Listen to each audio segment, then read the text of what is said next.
Hello students, आज के हमारे फिजिक्स के इस वीडियो लेक्चर में we will discuss about our new topic for refraction and this is the refraction through prism. Prism आप में से किसी ने देखा होगा या सबने भी देखा होगा, ऐसा भी हो सकता है। वो कोई बहुत बड़ा ऑप्टिशियन मतलब ऑप्टिकल इंस्ट्रूमेंट नहीं है, पर मैं आज आपको बताऊंगा कि ये जो प्रिज्म होता है आप देख सकते हो इसमें एक ए वाला सरफेस होता है, प्लेन सरफेस, एक ए प्लेन सरफेस होता है, एक ए प्लेन सरफेस होता है और ए प्लेन सरफेस ए और नीचे वाला plane surface. Total 1 2 3 4 and 5 plane surface in prism. अब इसमें से हम कितनी सरफेस को यूज करते हैं? How many surface in prism we will use for refraction? Then our answer is only 2 surface we will use for refraction. कितनी surface को हम यूज करते हैं? Only 2 surface. अब इसमें से कौन सी 2 सरफेस को हम यूज करेंगे? तो इसको मैं ऐसे ड्रॉ करता हूँ। ये हमने एक प्रिज्म लिया, इसको मैंने ऐसे ड्रॉ किया है। अब इसमें मैंने आपको अभी बताया, आप देख सकते हो इसको, ये नीचे का सरफेस है। ओके, अब इसमें अगर मैं इसमें यहां से रेज इंसिडेंट करता हूं तो रेज रिफ्रैक्ट होके यहां से एग्जिट होगा, यहां से एंटर, यहां से एग्जिट। तो मुझे इसमें यूजफुल सरफेस कितनी है? सिर्फ 2 सरफेस, 1 एंड 2। ये दोनों सरफेस मेरे कोई काम की नहीं, मतलब यूज नहीं होती है। तो है 5 सरफेसेस, पर हम यूज कितनी करेंगे? जहां से रेस एंटर होता है और जहां से रेस एग्जिट होता है। तो हमको ये 2 सरफेस को यूज करना है और समझना है कि इसमें रिफ्रैक्शन कैसे होता है। आप भी फिजिक्स लैब में प्रिज्म का एक्सपेरिमेंट करोगे तो आपको ज़्यादा समझ में आएगा। तब आप प्रिज्म को हाथ में लेके देखोगे कि उसमें कैसा होता है, उसमें रेस इंसिडेंट और एग्जिट कहाँ से होती है। ओके, अब यहाँ पे मैंने एक स्ट्रक्चर ड्रॉ किया हुआ है। यहाँ पे देखना, ये जो प्रिज्म है उसको मैंने ऐसे ऐसे पकड़ा है। तो ए वाला सरफेस और ए वाला सरफेस दोनों जहाँ पे ऐसे मिलते हैं और ये जो एंगल बनता है, आप देख रहे हो यहाँ पे एक एंगल बनता है, ए बना एंगल, उस एंगल को हम बोलते हैं angle of prism. Angle of prism. तो एक सरफेस मैंने ए ली, एक सरफेस ए ली, दोनों यहाँ पे जो मिलती है, तो ये जो एंगल बनता है एंगल ए, उसको हम बोलते हैं एंगल ऑफ प्रिज्म। इसको हमने बोला एंगल ऑफ प्रिज्म। अब इसमें हम डायग्राम पे चलते हैं और थोड़ा समझते हैं इसमें रेस कहाँ से आती है और कहाँ पे वो बाहर निकलती है। अच्छे से देखना, बहुत ईजी है। देखो यहाँ पे हमने लिया कि एक हमने प्रिज्म ड्रॉ किया, यहाँ पे मैंने ड्रॉ किया हुआ है। ये मैंने एक रेज ली, इंसिडेंट ली, इसको ऐसे इंसिडेंट किया, ये आप देख रहे हो। ओके, अब जैसे वो इंसिडेंट करते हैं हम, तो ये रेयर मीडियम है। ये कौन सा मीडियम है? Rare medium. तो यहाँ पे हमने नोट किया रेयर मीडियम। ये भी कौन सा मीडियम है? Rare medium. और ये जो मीडियम है वो कौन सा मीडियम है? डेंसर। Denser medium. ओके, अब यहां से रे आती है, इसको ऐसे जाना है स्ट्रेट। पर रेयर टू डेंसर क्या होगा? रिफ्रैक्शन। तो मैंने यहां से नॉर्मल ड्रॉ किया, इस सरफेस का नॉर्मल जो 90 डिग्री बनाएगा। तो डेंसर मीडियम में ए रेस कहां पे आएगी? अवे फ्रॉम द नॉर्मल और towards the normal, towards the normal. तो ए नॉर्मल के पास आ गई, ऐसे जा रही थी, नॉर्मल के पास आ गई। फिर से डेंसर टू रेयर मीडियम आया, तो मैंने एक नॉर्मल इसका भी ड्रॉ किया, इस सरफेस का। अब यहां से आप देखते हो डेंसर टू रेयर कहां पे आएगी? अवे फ्रॉम द नॉर्मल, ऐसे बेंड हुई। कहां पे जा रही थी? ऐसे। किधर उड़ गई? यहां। कितनी बेंड हुई? मैंने इसको पीछे किया और इस एंगल को मेजर किया, ये बना कितना है delta. What is delta? Angle of deviation, angle of deviation. यहाँ पे देखना आप इस डायग्राम को अच्छे से समझना।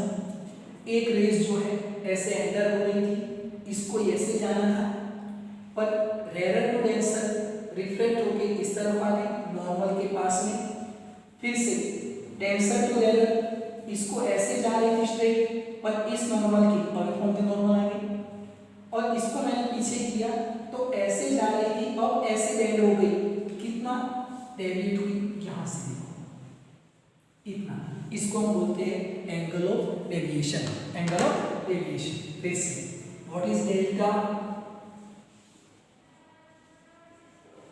Angle of deviation.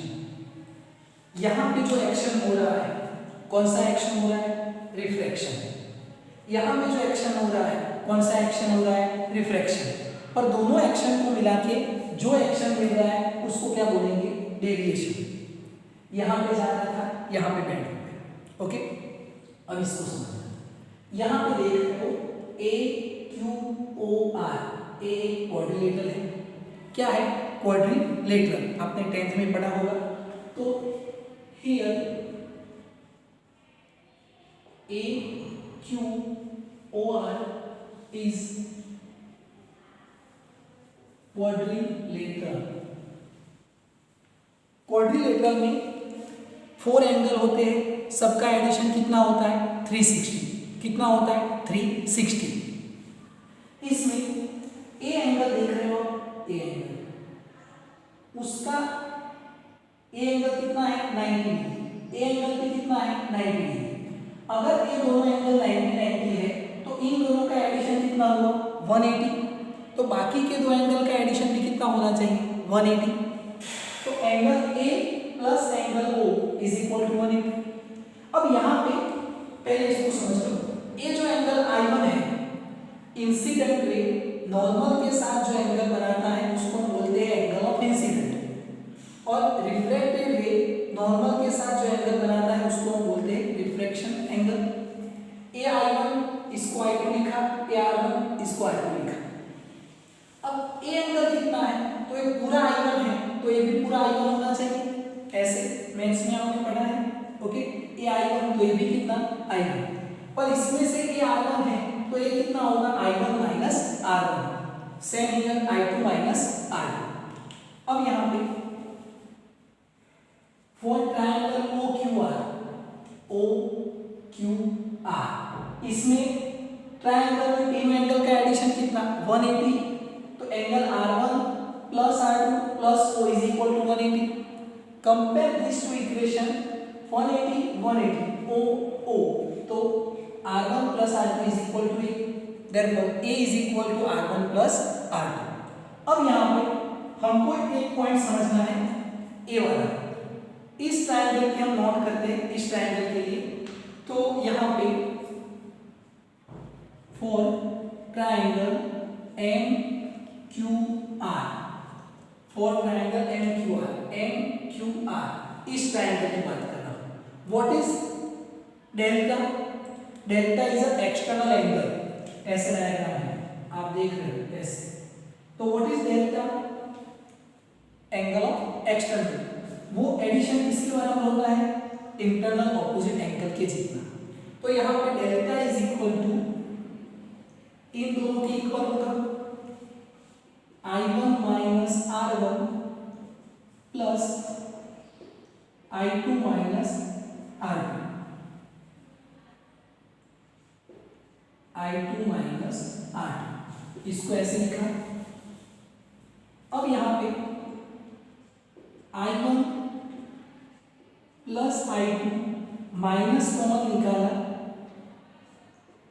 Then R1 plus R2, I1 plus I2 यहाँ पे नोट करते हैं, I1 plus I2 minus R1 plus R2 is equal to A, then delta is equal to A formula मिला।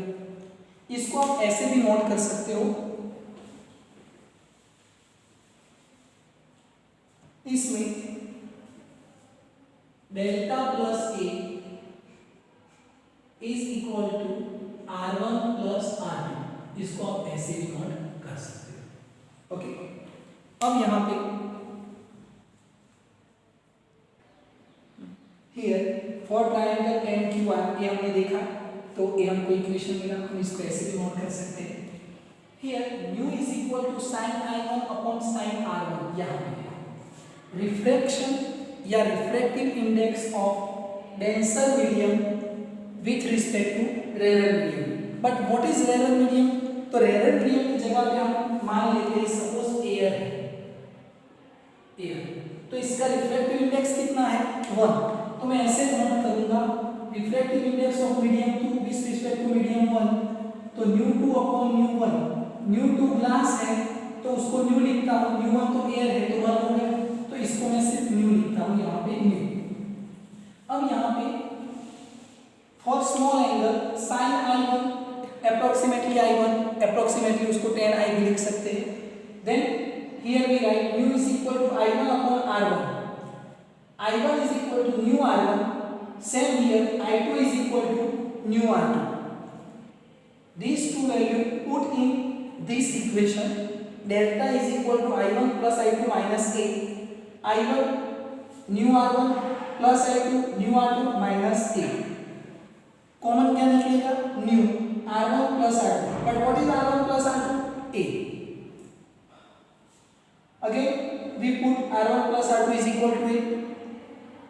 A is common, delta is equal to nu minus 1 A. A equation होता है किसका? Angle of deviation का। अब angle of deviation depend on refractive index, angle of prism and angle of incident. यहाँ पे आप देख सकते हो ए वाला equation. Okay, refractive index are increase then angle of deviation are also increase, ये आप देख सकते हो।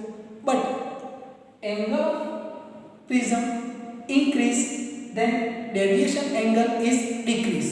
यहां से ये जितना ज्यादा होगा ये इतना कम होगा, ये जितना कम होगा ये इतना ज्यादा होगा।